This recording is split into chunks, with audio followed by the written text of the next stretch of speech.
Hello and welcome to the Connected Yoga Teacher podcast.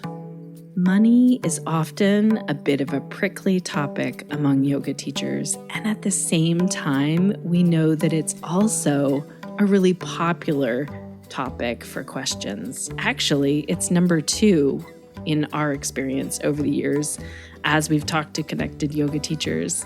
Out of curiosity, do you want to take a guess at what number 1 is? So for years, we used to survey connected yoga teachers, and the first thing they wanted help with was having confidence as a yoga teacher and a business owner. And then the second thing was always about making money or getting more students or like booking more one-on-ones. So basically bringing in more money. That's why we invited Chioma back on the podcast to talk with us. Before I get into things further, in case you're new here and this is the first episode that you're having a listen to, let me introduce myself and the podcast. I'm your host, Shannon Crow. My pronouns are she, her, hers, and this podcast is being recorded on the traditional territory of the Anishinaabe people who were here on Turtle Island long before my settler ancestors arrived. I'm a Canadian yoga teacher, mom of 3, entrepreneur, and forever student who loves to ask a lot of questions. And that's why the podcast is a good fit. I love that we can hang out and learn together from amazing people like Chioma. This podcast was made for you, the yoga teacher, because I remember how it felt leaving that first yoga teacher training, and not just the first one, many after that, and feeling like, oh my gosh, now I have to take this out into the real world. Still continuing to learn about yoga, but also embracing the business side of things and figuring out how to make money and how to make a career out of teaching yoga. So this is why the podcast was born. I just thought, how amazing would it be if yoga teachers had a place where they could connect to other yoga teachers, ideas, and information? Returning listeners, thanks for hanging out again and coming back to the podcast. That means a lot. Today's episode is powered by OfferingTree. I use and love this software in my own business because it automates everything from bookings, payments, Zoom links, reminders, and so much more.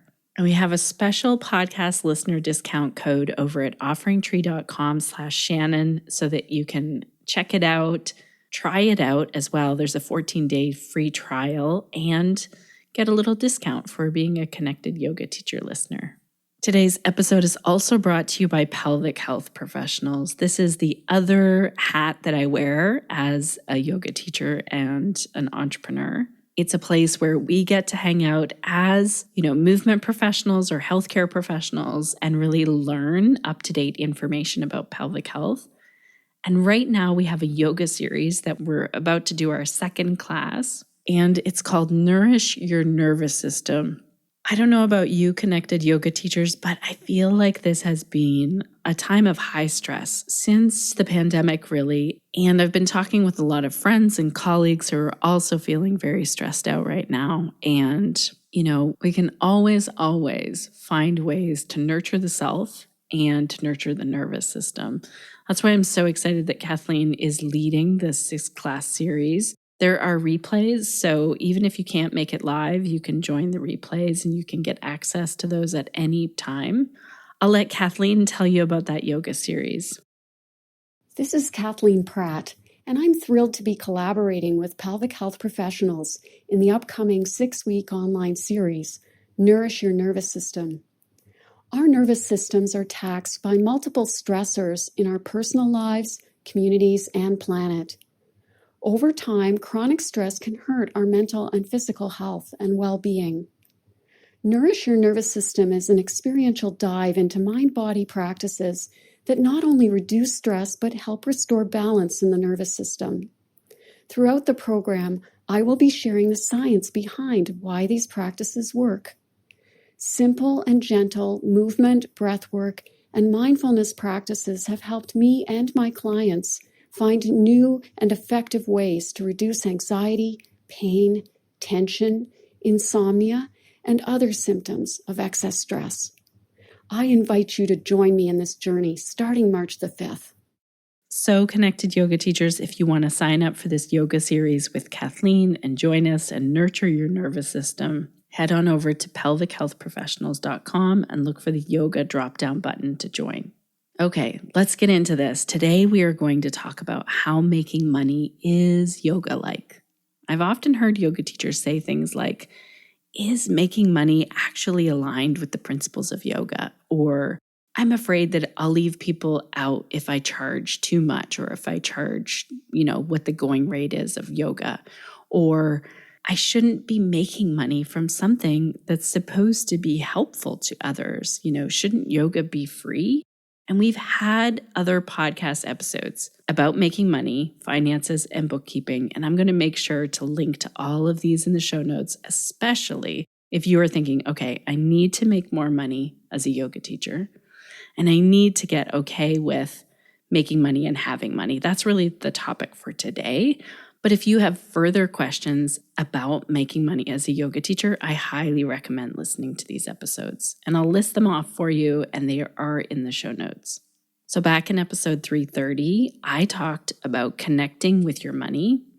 In episode 295, that's one of our most popular episodes. My great friend Betty Welsh came in and talked about making money teaching yoga. And I'll just give you a little inside information on that one. Betty does not have a website, or Betty is not on social media. It is all like word of mouth, networking, and she does really well with it. That's why I asked her to come and chat with us on the podcast. In episode 280, we talked about getting paid as a yoga teacher with Shannon Simmons, and that one really is focused on making a profit. In episode 141, Katie Brower came in to talk about Let's Talk Money. Geraldine Carter was talking with us in episode 42 about money mindset. Kelly Christian in episode 154 talked to us about bookkeeping for yoga teachers. And I did an episode on why to even have separate bank accounts. That's in episode 329. Now, this is a topic, talking about money is something that we could do a full podcast on for yoga teachers specifically, because there's always more to learn and new perspectives. And sometimes, yoga teachers will reach out to me and say, this one thing that this person said made all the difference. And that's why I'm really excited that we get to talk to Chioma today and talk about some of our beliefs around making money as yoga teachers and how we can build a thriving yoga business. Chioma Njoku is the owner and chief mindful operator at the Mindful Bookkeeper. She also hosts the Cheers to Your Prosperity podcast. We'll link to that in the show notes. Go have a listen to that podcast for sure. Chioma integrates the lessons she's learned from her own financial struggles and her professional experience as an accountant of 18 years and as a financial coach. Chioma helps entrepreneurs and small business owners keep more of their hard-earned money in the bank without sacrificing the things that make life enjoyable. I love our conversation because Chioma doesn't shy away from this quote-unquote sensitive topic, and we dig into the nitty-gritty details. Chioma talks about how bookkeeping software can help us with our finances, how to track payment fees, how to check your financial reports with intention, and creating money practices like you practice yoga. She also shares tips on how to be consistent with money and shifting our money mindset. And one of my favorite things, she explains why discounts are teaching people to not value our work. This is a fantastic conversation with so many valuable gems. So let's dive in and meet Chioma again. And I'll also link to the podcast that Chioma was on earlier because it's a really great episode.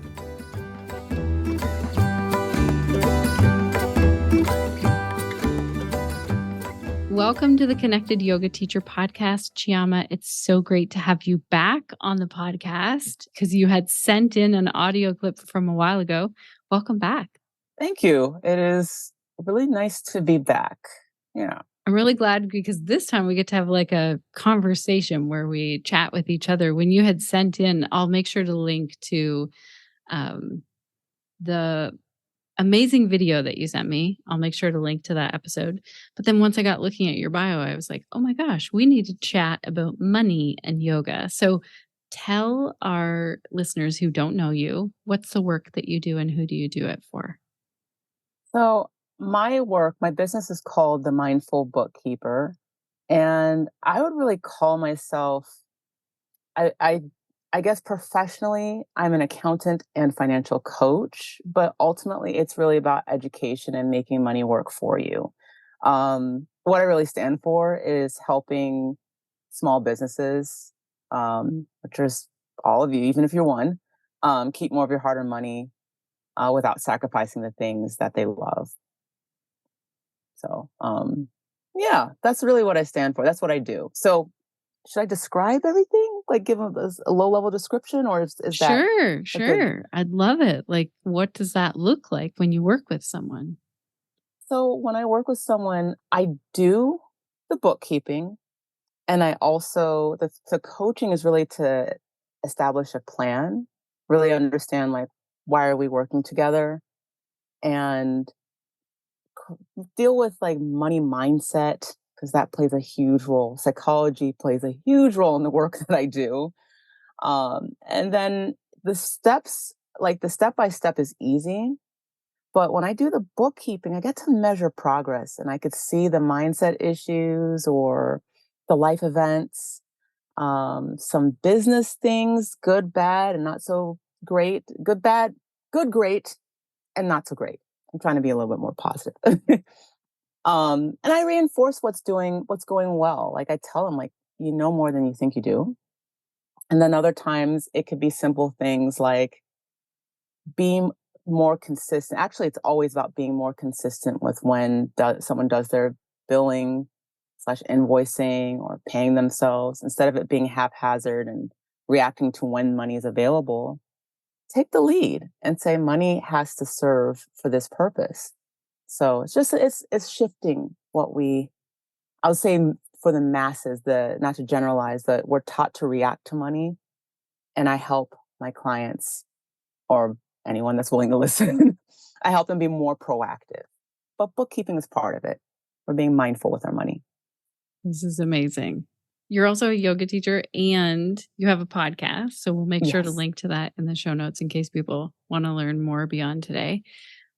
I love that you said that there's a ton of money mindset stuff in this work, that it's not just like, okay, we have to, add up your income and your expenses, blah, blah, blah, off you go.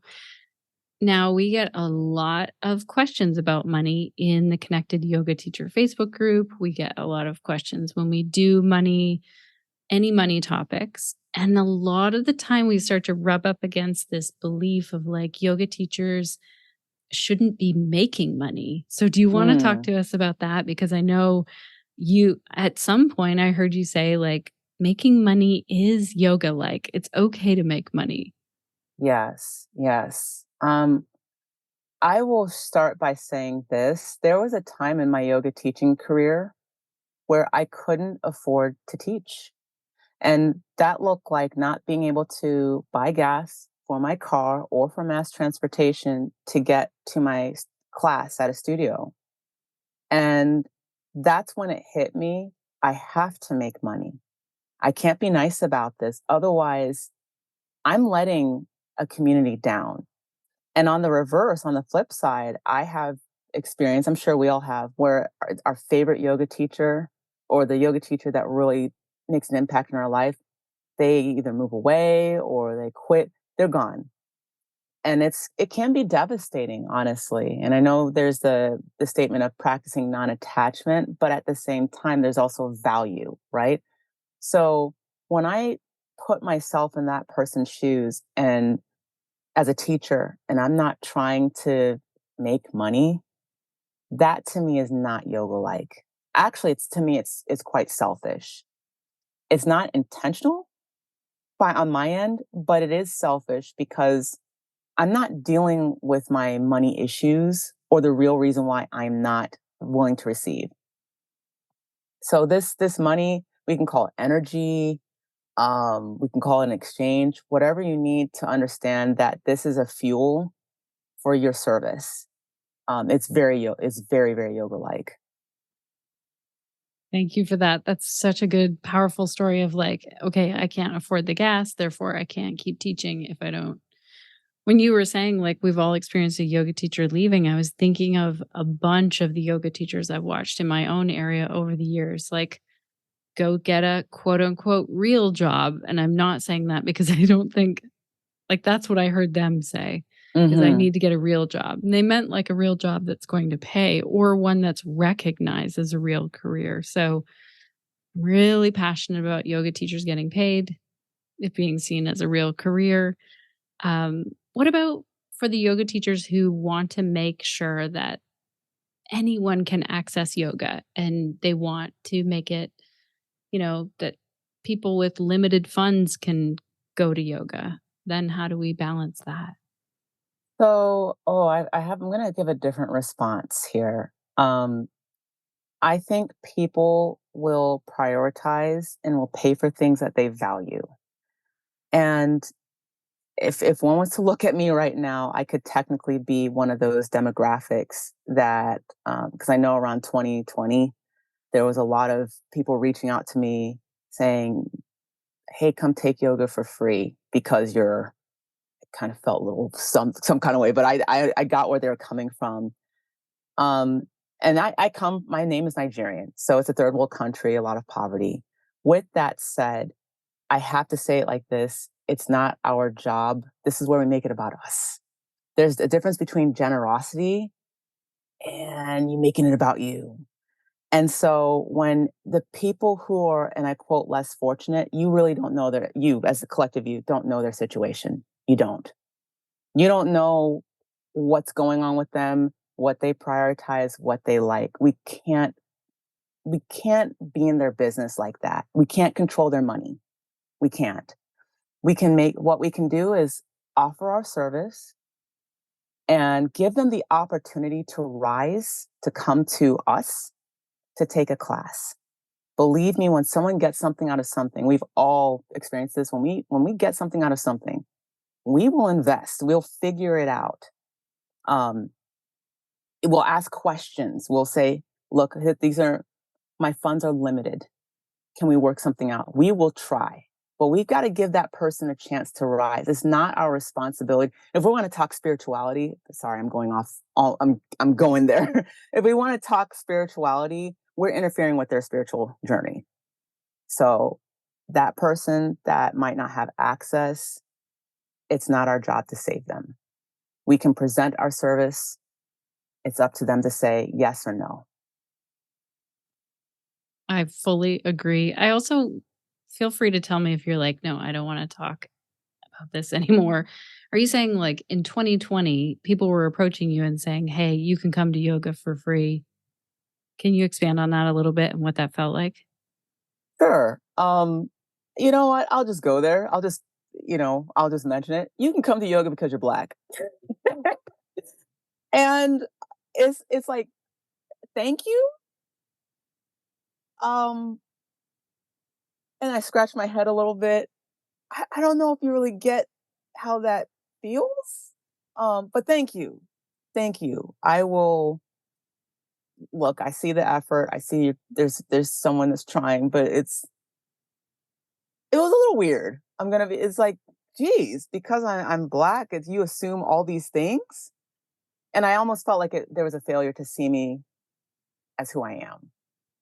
I didn't ask. There's an assumption like you're less fortunate, you're Black. And it's like, whoa, hold on there. It felt a little, I felt a little attacked, actually. It was very uncomfortable.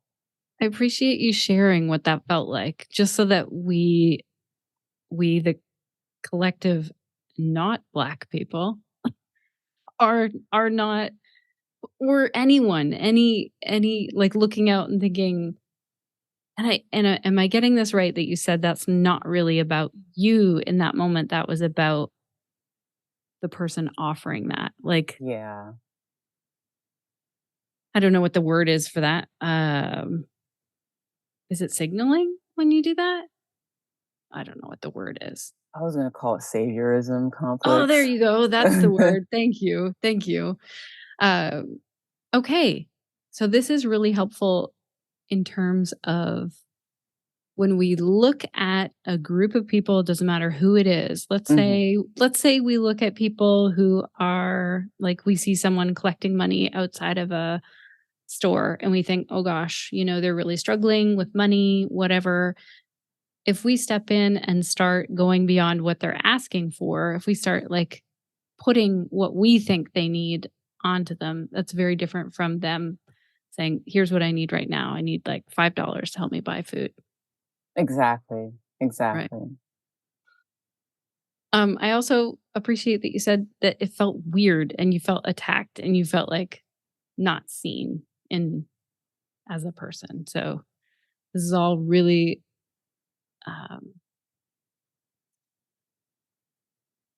it's a perspective on this that I didn't think of in terms of making yoga accessible. And I also think if someone really wanted free yoga, like they can go to YouTube, they can go to Instagram. There's really cheap classes out there as well, so people can access yoga, I think. They could buy a book on yoga, they could go to the library and get a book or a video or whatever. So there is free yoga. What about let's dig into bookkeeping for a little bit here, because what does that mean, first of all, to you? And what are you hoping that people understand that that means for their business? The main thing with bookkeeping is that, as I'm addressing the collective you, you are in business. And so doing your bookkeeping is important to your business. You're in business. And so my thing is, don't apologize for being in business, because your business is solving a problem. It's extending itself to somebody. So that's what, to me, at a very high level, what bookkeeping is. It's like, for me, I'm like, I'm in business and I'm helping someone. I have to do my bookkeeping to continue to help this person, to continue to extend this myself to this person.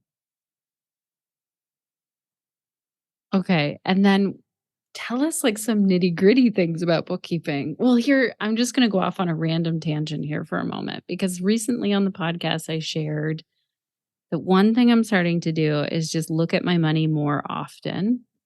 So I was, it was very seldom, like a long time ago when I started being an entrepreneur, I would like look at my money when I had to, kind of.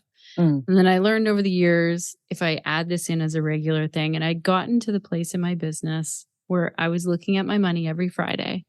It's like Finance Friday. I tried to make it a light work day, so I looked forward to it and I could listen to music and check my finances. And then I thought, well, I wonder what would happen if I look at it every day.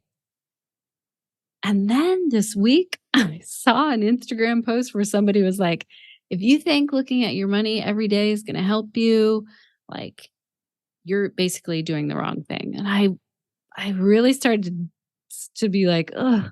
And then I thought, wait a second, I'm basically doing a science experiment here. I was looking at my money every Friday. Now I'm trying to look at it every work day and just see where I'm at. So what are your thoughts on this? How often should we be looking at our money? So I wish you saw, if the audience would see my facial expression with the "you're doing it wrong." I was like, oh, really? Um, business owners should be looking at their money. Period. They should be looking. Um, so whether it's every day, once a week, if I say how often, I would actually err more towards every day is great, but I know we all have things to do. Once a week is probably ideal. I think once a month, it makes it tough to catch things and identify things. So once a month tends to me, in my experience in service, it starts to put us in a reactive mode and not really planning, not really being of service, if I may be honest, because we're always putting out a fire. Even if your business is doing really well, trust me, you're putting out a fire. So as Yeah. often as you can. Okay. So let's try for that, connected yoga teachers, that it's more than once a month and then we see what works for us. And then what about, where do you suggest yoga teachers start when they're like, okay, I know I need to track my income and my expenses. Oh, and we did a whole episode on why you need a separate bank account, because here in Canada, you're not required to have a separate business bank account unless you choose to have one. Like it's not the same as in the US with an LLC. Mm-hmm. It's a little bit different. So I stress that. So I'll link to that episode about why a separate bank account so that we can see our expenses and our income. But where else should we track it? Like, let's say we sit down at the end of a week and we know how much money we've made. We know how much we've spent. Where do we put this? So I am a big fan of technology. I would love for us to not, I keep hearing in the yoga space spreadsheet tracking, and there's that psychology creeping in because with using a spreadsheet, we want to hide things. Technology is not going to allow you to hide. Technology, as in the US, QuickBooks is popular. In other parts of the world, there's Zero. I understand there's a concern about cost and psychology again, because there's many things that are much more expensive than QuickBooks, which is quite on the high side, if I may be honest, out of looking at all of them. Or FreshBooks is the most expensive. But if some of us are willing to pay $199 or $299 or $500 a month for Kajabi, we can pay $35 a month for some software that's going to help us see what we need to see. So huge fan. That's just food for thought. I'm a huge fan of using bookkeeping software. And so it brings all the accounts together. And I'm just remembering, because I worked with some teachers in the past, yoga teachers, and they would always say, well, I already know that teacher training is my biggest revenue generator, or it could be a yoga retreat, and it's in their head. And what surprised them was whether they use PayPal or Stripe or whatever merchant, they were surprised at how much was removed. They have the revenue, but how much that third-party service provider removed from their revenue. They thought they knew what they were truly spending their money on. They had no idea. And part of that was also understanding like what the students want. And it was a disconnect between what they were spending their money on and then what their students were saying, hey, what we really like. So that came from tracking, but I'd like to think also using a bookkeeping software made things a little bit easier. They couldn't hide. Oh, and let me draw the connection. I'm sorry. I'm nerding out a little bit. Spreadsheet, what's always missing is that fee, that Stripe fee, that PayPal fee, Square fee, whatever anyone wants to use throughout whatever anyone uses for payment, for taking pay. The spreadsheet is always missing that, always. So if you're using spreadsheet, please include that. But on the bookkeeping side, depends, but you really can't. Some will include that fee. Like, QuickBooks will include it for me. For what I use, QuickBooks will put the amount that came in and then the fee that was taken out, the deduction. So that's why I like software. Important. Oh my gosh, that's so true. And I never even thought that that's a huge downfall to spreadsheets, because I was like, where's the hiding? Thank you for outlining that. And I use OfferingTree when I collect payments for any online offerings that I do. And I love that I can see the fee right there. It's the only software that I've found so far where it's like, do you want to pass the fee on to your student? Which I never do. I feel weird about that. If I went to sign up for something and it said it was like $28 and then it ended up being like $30 with fees or something, I'd feel weird if the price was different. So I set the price where I know, but I also love that I can see that fee on there. Hey, Connected Yoga Teachers, I'm popping in here for a moment to let you know about a great article that Sinead from our team wrote. It's over on the OfferingTree website. We'll link to it in our show notes. If you don't know who OfferingTree is, they're a small company that cares about yoga teachers and their students, and they have such amazing resources, even for wellness professionals that don't use their software. Like this article that Sinead wrote titled 6 Tips for Great Member Retention for Gyms and Studios. In this article, Sinead writes about tracking member engagement, connecting and nurturing relationships with members, personalizing the workout, or for yoga teachers, personalizing that one-on-one or group class, adding value and meeting goals, auto-renewing memberships, and also sending out membership surveys and inviting feedback. So like I said, I'll share a link in the show notes, or you can also head on over to OfferingTree.com, scroll to the bottom, and look for their blog. They have so many helpful articles on there for yoga teachers, studios, and fitness professionals.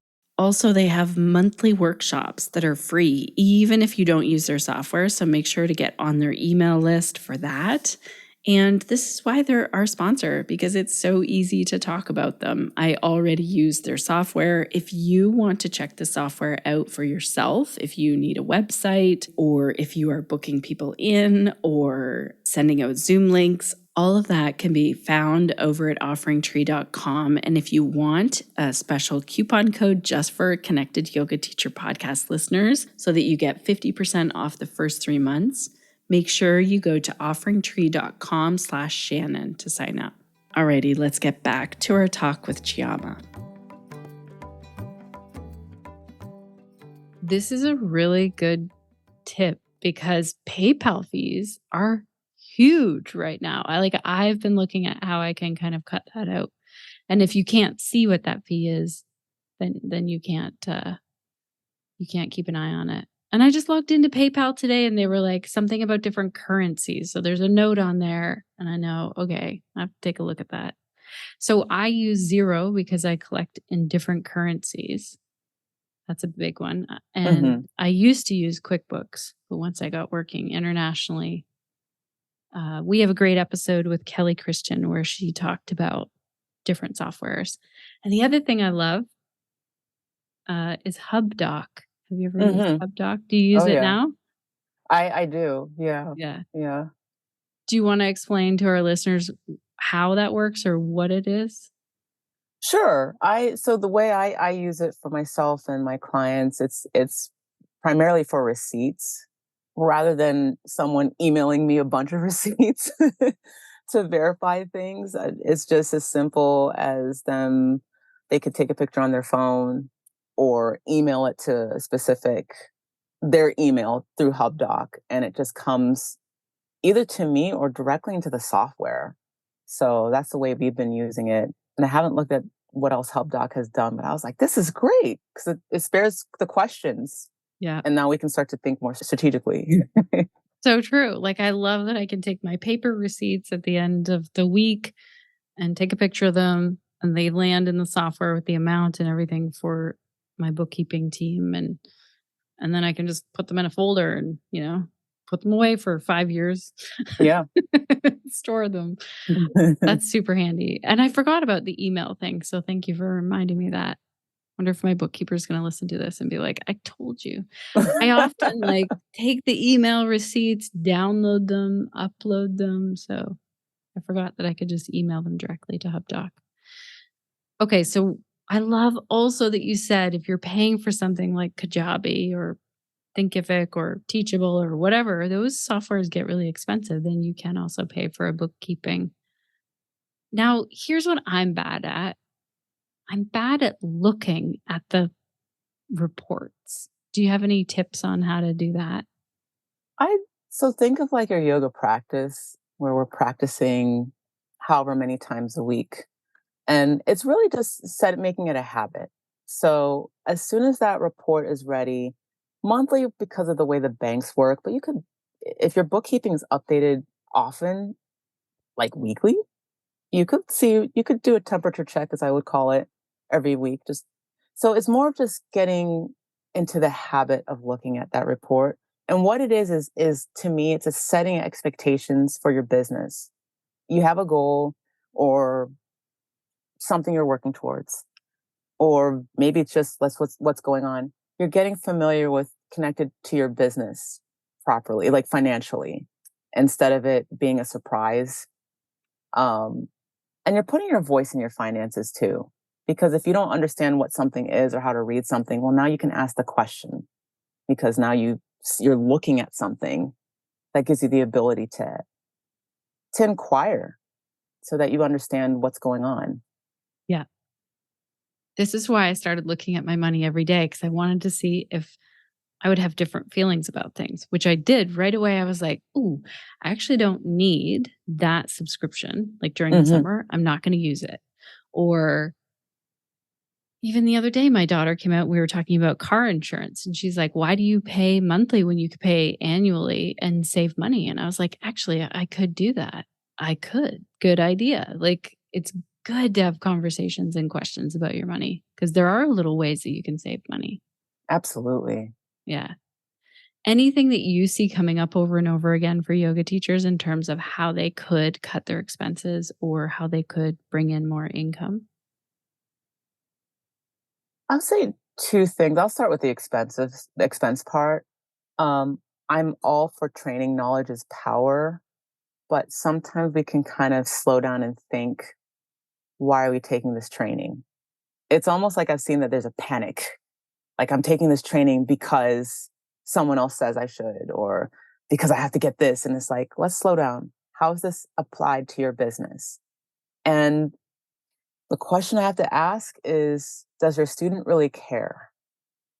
So who are you really doing this for? Is it for your student, or are you trying to impress some person that's never going to receive from you? So yeah, slow down, think clearly about the teacher trainings, the continuing eds, and how it's really truly going to benefit your business. That's a constant one I see expense wise. And then on the income side, I always still laugh at this. And we touch upon discounts and really extending ourselves to those we might think or perhaps are less fortunate. Um, let's try not to discount our service. It's we're teaching people to not value yoga. It bothers me so much. It's like, to the point where I have to tell someone I'm willing to pay you. Oh, no, no, no, you're a yoga teacher. This should be free. No, I'm willing to pay you. I value this. I want to pay you money. I value it. Like, it's the right thing to do. So we don't need to discount. Like, why are we reducing ourselves? Why are we telling other people that this isn't valuable, that this is not something that you really need? Like, it's optional. Like, you don't really need ice cream or nice cream. But if this really, this is something that should be valued. Yoga really should be valued. So let's not discount, please. Such good tips. Oh my gosh. We have a episode that I'll link to about, like, before you sign up for that yoga teacher training, here are some questions to ask, and also where it ties into the finances, because I see that happen all the time and I've seen it in myself. I might think, oh, I'd get more recognition, or maybe I'd get more referrals from the healthcare professionals in my area if I had this extra training. And you're right. A lot of the time they have no idea, and neither does your student. Students don't know the difference between a 200-hour and a 500-hour teacher.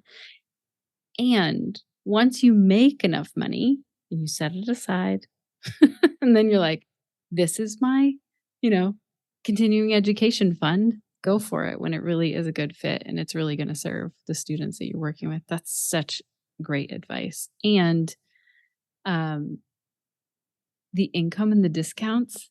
So I have to tell you this story. We had a studio where the average class at that time, this is a long time ago, was around $12 per class. And this teacher, she wasn't a yoga teacher. She was teaching some kind of dance movement. I think it was Zumba.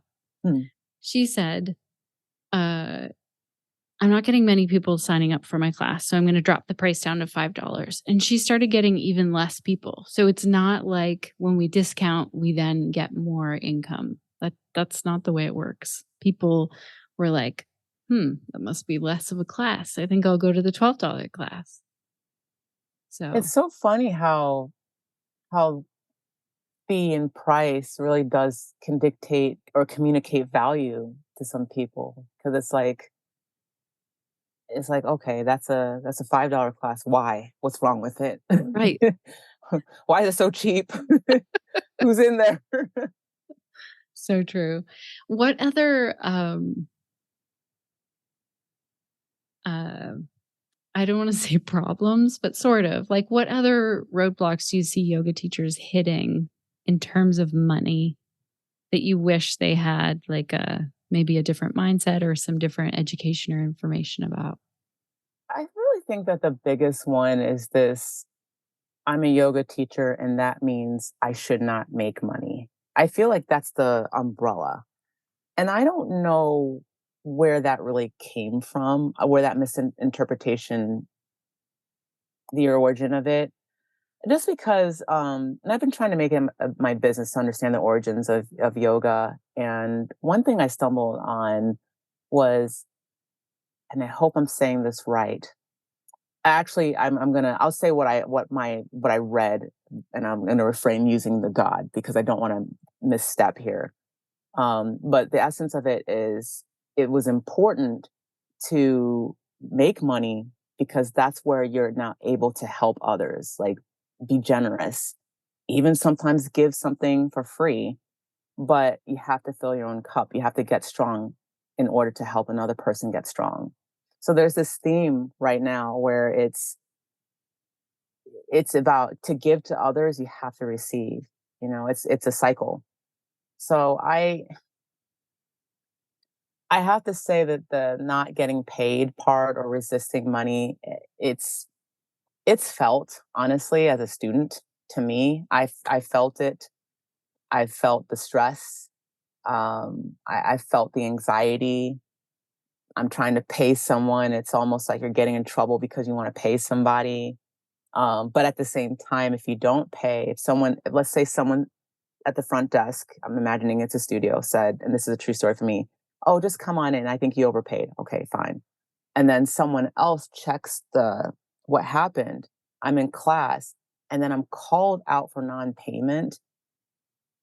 That's not a pleasant experience either. No. So it's let's be okay with handling money and being paid and communicated lovingly. And it's all good. We all know we should all know that we have to pay for class, or pay for training, or pay for the bottle of water that we're buying, or something like that.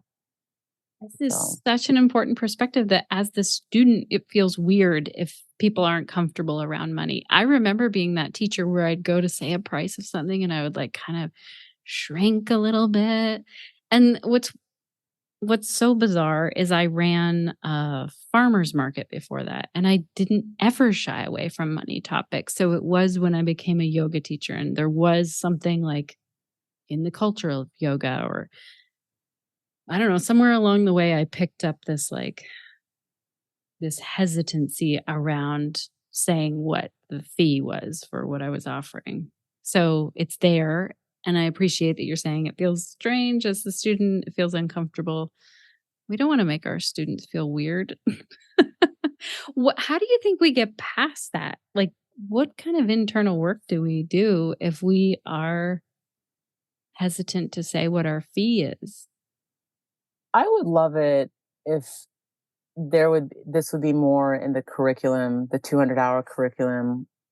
Yeah, really, where there is a yoga and money discussion, and not just discuss it for like 10 minutes, but it's really got to be a thorough discussion, like the importance of engaging with money. But that's teacher training. I think when it comes to your own business, we should be able to do the work. And so, what does that mean? I'm just trying to think of a book. I wish I had it right in front of me, but it discusses yoga and money. It doesn't even have to be with yoga. There's so many resources out there that talk about just the mindset of money. One person that's coming to mind already is Denise Duffield Thomas. Have you heard of her? I've heard that name. She Get Rich Lucky Bitch. It's her book. Right. And I know it's female focused in that one, but it's actually quite phenomenal in terms of just speaking to the discomfort of money and how to get past it, and why we need to have money, like a lot of things. Another person, You're a Badass at Making Money, Jen Sincero. That's another book that I highly recommend. And those are more mindset books. Another book to handle money and also put the mindset practice at work is Profit First. And I feel like I will share this list. I'll remember this with you in case anyone's curious. But when I say do the work, I mean like start to take the initiative and work on the discomfort, identify your own beliefs, or gain awareness as to how you react with money. And it takes time.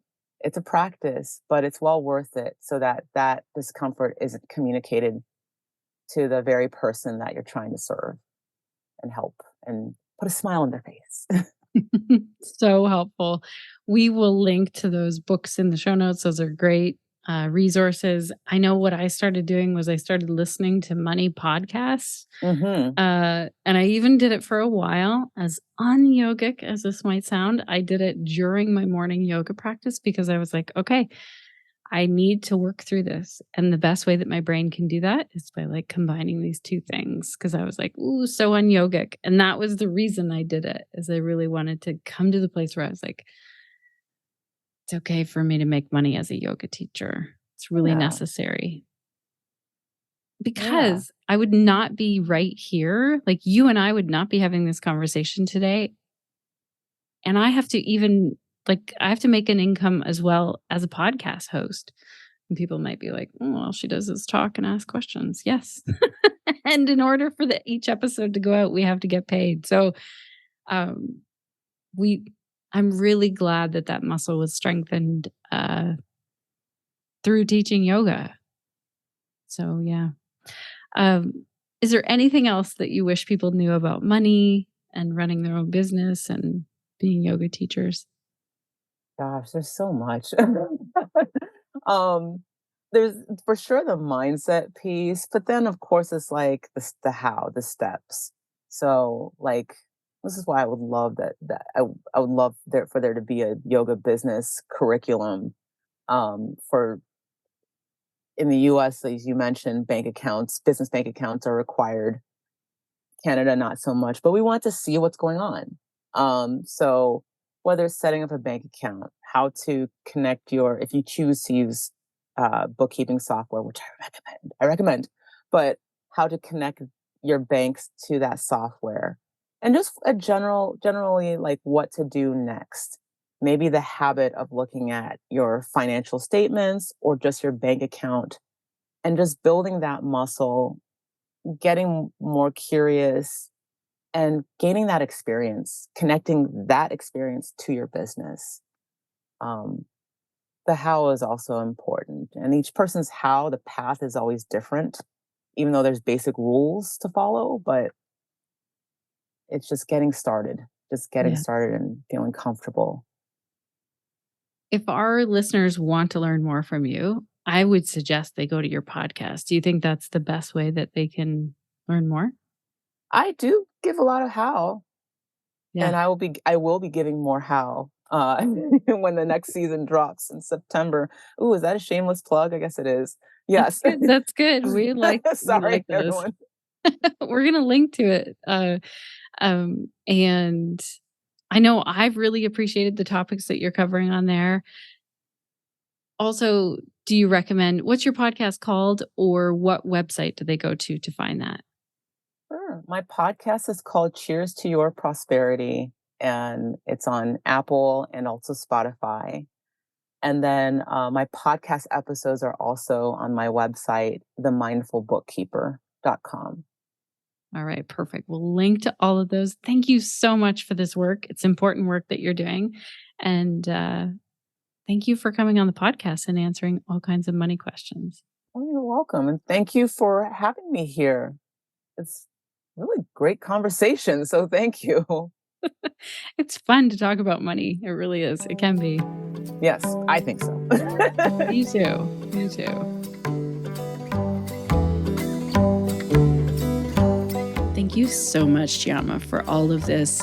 I love that you have no problem talking about money and talking about why we as yoga teachers deserve to make money, why we do not need to discount our products, how we can get comfortable making money, charging what we need to charge, and really thinking about how this is like a yoga practice. All of the links for today's episode are over at theconnectedyogateacher.com/366, and that includes the books that Chioma listed out that we might want to look at further. If you want to hang out in real time, there is a yoga series that we're doing with Kathleen Pratt, which I mentioned. That started March the 5th, 2024, but there are replays for this series. So you can access the replays on demand at any point, or you can join us live if it's still happening live. It goes on until April the 9th, 2024, and then the replay will be available. In this series, we're learning about our nervous system, in addition to finding gentle movement, breath practices, and mindfulness exercises to reduce stress. Visit pelvichealthprofessionals.com to check that out and look under yoga. And if you feel like, oh wow, I want access to all of the yoga series that we've done now and in the past, along with all of the guest expert calls, you can sign up for the membership instead of signing up just for one yoga series. And you can do that over at pelvichealthprofessionals.com and just look at the join button right there. You can choose whether you want to join for a month or a full year. Next week, we're going to continue talking about money. We're going to talk with Jennifer Parker about budgeting and money matters. And then the week after that, we're going to talk with Jenny McGoy about moving to a new city and marketing. I'm really excited about both episodes. I have been connected with both Jennifer and Jenny for years within the Connected Yoga Teacher group. I've seen how they've grown their yoga businesses, changed things, pivoted, and I'm excited that they're going to share all of that with you. If you have a money question, make sure to send those to us. You can either get on our email list and reply to our emails or leave us a voice message. That's over at theconnectedyogateacher.com. There's a voicemail button on the right-hand side. Connected Yoga Teachers, I am making a point of doing this, especially in today's episode when we are talking about pricing and money and getting comfortable talking about money today. I'm reaching out because many of you have said, how can we support the podcast? If you are loving the content on the podcast, you can now head over to the Connected Yoga Teacher website, and under podcast, the header there, you'll see a button where you can click on and through PayPal, support the podcast and make a donation of any amount. You know, if it's $1, that's amazing. Thank you for the $1. If you are able to donate more, oh my goodness, thank you so much. We are looking at shifting things up a little bit in April and seeing what is it like if we take away, the ads and the sponsorship on half of our episodes. So you might hear me talking about more of my offerings, but also I want to leave the choice up to you.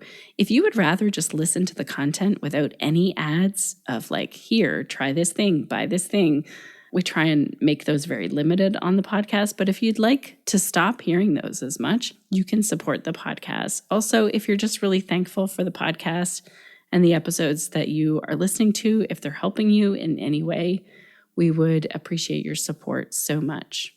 My goodness, I feel like I'm losing my voice right now. This cold is really hanging on. Thank you for being here right until the end of today's episode, even with my croaky voice. And thank you so much to our amazing team over here, Suzanne, Crunch, and Sinead. The podcast would not be possible without you.